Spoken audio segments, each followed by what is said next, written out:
Hey guys, I'm going to make a video today showing you how to make your letters take a shape and also teach you how to trace an image from the internet. I had posted this image up here, the Megaphone with my daughter's name on it, onto one of the Silhouette Facebook pages that I'm on, and a lot of people were private messaging me and asking me questions, and it's really hard to explain when you're trying to type it, so I just figured I'd make a quick video to show you. Now, the image we're doing today is this one, which is kind of like the outside. Other than this, if you wanted your football to look like that, you would have just included an extra football outline, so it would have had that little trim. But let's go with the cheerleader. So what we're going to do is we are going to get a new page, and I am going to close this out, and I'm going to look for a megaphone. Let me go here real quick. And there's several to choose from. You would just look for an image that you like. I like this image right here. And I'm going to minimize and scroll down to find my megaphone. Let's keep my Silhouette stuff over so I can get to that. And you're going to right click, hold it down, and drag it over. A bunch of different files that I have. Alright, and then we're going to get back into our Silhouette, and I'm going to take that megaphone. I don't think that's the one that I put on there, is it? Alright, there it is. We're going to take our megaphone and drag it onto the Silhouette desktop. And one other thing real quick when you're looking at the megaphones is look at the size. This one has 1800 by 1217, and then, you might have one that's a little bit lower. This one has 450, 323, so the bigger the number, usually the better. Alright, we no longer need that. So now we have our megaphone, and what we are going to do is we are going to trace it. And there's a button right here, almost looks like a butterfly. If you click on it, you're going to hit Select Trace Area, and you're going to highlight the entire image. You can turn your high pass filter on, or it doesn't seem like when it's on, it does better for this image right here. And then you're going to hit Trace. Now you can play with these. It can't hurt if you have some sort of image and you really need it to do something. This is not going to hurt you to play with this a little bit if you wanted to. So hit Trace, and now you can slide this down, and this is our traced image. I no longer need this, so I'm going to delete it. And I'm going to take this, and I want it flipping the other way, so I'm going to right click. So I just click on my image, right click, and flip horizontally. If I wanted it to go another way, I could do that as well. And I'm also going to right click again, and I'm going to hit Release Compound Path, which is going to break up all of the individual pieces. So let me show you real quick. While I move this, it's all one piece. When I highlight it, right click, Release Compound Path, it becomes individual pieces. I no longer need the circle. I'm not going to use that for my design, so I'm going to delete that. I'm going to save this over here and save my little handle. And sometimes, depending on what you're doing, you need to duplicate the image that you have here, and you would just hit duplicate. I'm not going to need that for this. I'm going to make it as big as I can.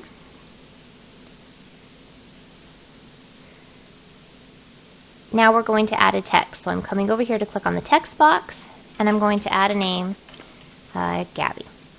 Actually, I'm going to change the Y to an I just so it has a skinny letter like an L or an I. Sometimes those letters can be tricky if you haven't done them before, and I'll show you kind of when I did this the first time, the tutorial I'd watched and it mentioned this.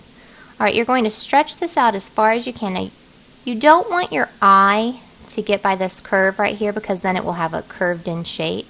So I will just want it to be right at the edge. If you wanted it to have a curved shape, then you would want it to go over. I'm going to pull it over, stretch it down a little bit. And this font is fine if you want to come over here. One popular one for this type of thing is Impact. They also have some Gothic ones that are pretty good. Is it Gothic? There we go.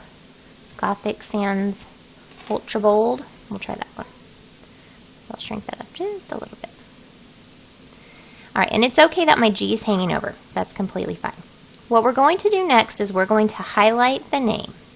So we've stretched our letters to fit inside of our image, and now I'm selecting just the name. If you accidentally select your Megaphone, that's not what we're wanting, just the name. Right click, and we are going to ungroup. Now when you ungroup, all of your letters now are separate. So this A is separate, the B is separate, and so on. I'm going to hit my back button to get them back in their original spots. Sometimes if you hit like release compound or if you hit ungroup, sometimes what will happen is, let me scroll this down real quick. Sometimes this little circle will come out, and I'm kind of a newbie, so I've only been doing this for a little while. But, you know, you want to be careful because when you start stretching your letters out, you want those to be. So if that for some reason happens, you would just highlight that one letter, and you would want to group it together. So if you have any loose pieces and you can't figure out why, group them together. Right, I'm going to go back to get my A back in the right spot.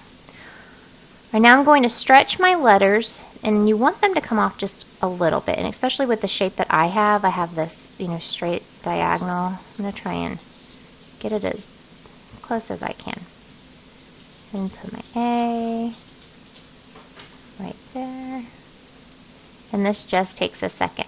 And the reason why I put the I in here, and I was talking about skinny letters, is while I'm stretching all these out, I'm clicking on the center button and just stretching them. But when you get to a skinny letter like the I, it doesn't have that center button. And at first I was like, oh darn, what do I do? I can't stretch it up. It's okay, don't freak out. You're going to stretch it up as far as you need to go. You can even stretch it down if you need to, but at some point the third middle tab will pull out, and then you can shrink it and kind of check it out. If you wanted it to be a little bit fatter, you could stretch it out a little bit more. But I do not want this eye to get cut off. I do want it to be as close to the edge, but I don't want my eye to get cut off, so it'll just kind of look a little weird. So I'm going to pull it down close to the edge, but not all the way over. Okay, I'm going to pull my B down a little bit further. There we go. And you can just kind of play with it until you have it in the spot that you like. Now what we're going to do is we are going to trim it. So I'm going to select the entire image, come over here to this little mat with the M, and the modify button, click it, and then click crop.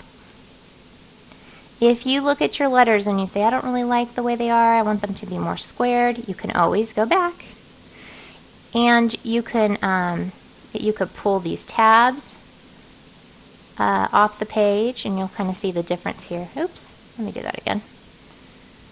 If I pull this straight up, and you want to kind of keep it, you know, as close to the shape of it that it was, and you'll see how the top of the G looks slightly different this time when we go to crop it. So if you wanted to stretch your letters out even further or get certain points off so it has more of a square shape or takes even more of the shape, you can pull those little dots down, and that's fine.